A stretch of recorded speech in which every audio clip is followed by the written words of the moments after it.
गुरुर्ब्रह्मा गुरुर्विष्णुः गुरुर्देवो महेश्वरः गुरुः साक्षात् परं ब्रह्म तस्मै श्री गुरवे नमः।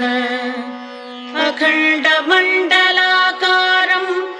व्याप्तं येन चराचरं तत्पदं दर्शितं येन तस्मै श्री गुरवे नमः।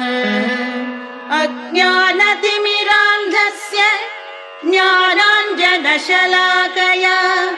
चक्षुरुन्मीलितं येन तस्मै श्री गुरवे नमः।